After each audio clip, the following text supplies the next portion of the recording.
थियो। देवीले भने प्रभु हजुरले यति यो खानुभयो भने नि यो खाएको सुनको थाल पनि हजुरकै हुन्छ, चाँदीको बटुका पनि हजुरकै हुन्छ भनेको ब्राह्मणले विचार गर्नुभयो। सुनको थाल पनि हुन्छ, चाँदीको बटुका नि हुन्छ भने आखिरमा कोठाभित्र बसेर खेलेको छैन, खाइदिनु पर्यो भनेर पकाएको खानुभयो राजाले। खाइसकेपछि स्त्रीले एक थप्पड लगाइन् गालामा र भने पापको बुवा थाहा पाउनु भयो भनेको के हो म त अकमक्क परे प्रभु, म देवी थाहा पाइन। हो पापको बुवा के रहेछ त भन्दा पापको बाउ रहेछ नि लोभ। हेर्नु अब लोभको कारणले गरेपछि हामी मनुष्यले लोभ गर्यो भने पाप बढ्छ अरे के।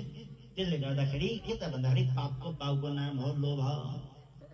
अब पाप बढ्दै गएपछि के हुन्छ भन्दा अन्तिममा नरकगामी हुनुपर्छ। आज यही कुराले यहाँ सम्बोधन गरिएको छ। यसरी यहाँ विभिन्न कथाले सम्बोधन गर्दै गर्दै अन्तिममा जानु हो। अन्तिममा गएर भन्नुहुन्छ आख्यानमेत परमं पवित्रम। यो श्रीमद् भागवत महापुराणको महात्म्य 5औं अध्यायको जुन महात्म्य धुन्धुकारीको उद्धार भएको कथा जसले सुन्नुहुन्छ सुनाउनुहुन्छ र सुन्नुपर्छ भन्नुहुन्छ, यी तिनै प्रकार व्यक्तिको यस जन्ममा सुख भोगेर अन्तिममा भगवानको धाममा जान पाइन्छ भन्ने कथाले बनाउनु गर्दै गर्दै सम्पूर्ण कथाहरू यहाँ सम्पन्न गर्नुभयो।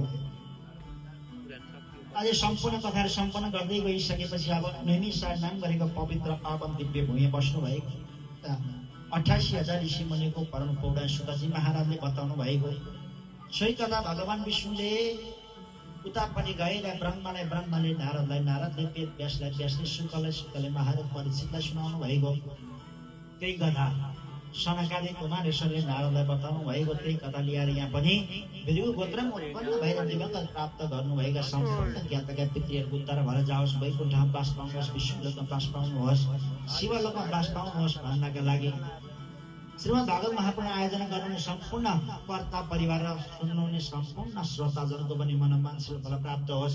हजुरले सोच्नु भएको, चाहनु भएको, चिताउनु भएको फल श्रीमद् भागवत महापुराण भगवानले प्राप्त गरिदिनुहोस् भन्दै आज छैटौं दिवसीय अर्थात् सायंकालीन सत्रका भक्ति ज्ञान वैराग्यले युक्त भएर यता धुन्धुकारीको उद्धार भएको कथा सम्पूर्ण महात्म्य कथालाई हामीले महाराज पाठ र कथालाई यथामतिका साथ यहाँ विश्राम गरियो। हरे नमः। बोलिए भागवत भगवानको, कृष्ण कन्हैया लालको, शिव रामचन्द्र भगवानको। हजुरहरूले नि जय भन्दा माथि हात उठाएर एकदम कराएर भन्नु कि भित्रबाट होइन। किन त भन्दा किन कराएर भन्ने त भन्दा हामीले हात उठायौँ भने शरण परेको हुन्छ होइन है। भगवान शरणमा कसैले मार लागेको छ भने हात उठायो भने शरण पर्छ नि, हो कि म चाहिँ निर्दोष होइन होइन। त्यसले गर्दा हामी शरण परिन्छ र मजाले जय भन्यो भने हो गिरी परिवारको घरमा आज के भएछ हेर, किन कराउनु लाग्यो, आज के भयो भनेर भगवान आउनुहुन्छ अरे हेर्नको लागि। त्यसले गर्दाखेरि अब यो काला बन्जर पर चोक सुनिने गरी कराउनु पर्छ भनेको छ। बोलिए भागवत भगवानको, कृष्ण कन्हैया लालको, शिव रामचन्द्र भगवानको। ल अब हामी एउटा भजनमा रमाउनेछौँ। एउटा भजनमा रमाइसकेपछि हाम्रो झाँकी छ यहाँ आगो खेलाउने कि आगो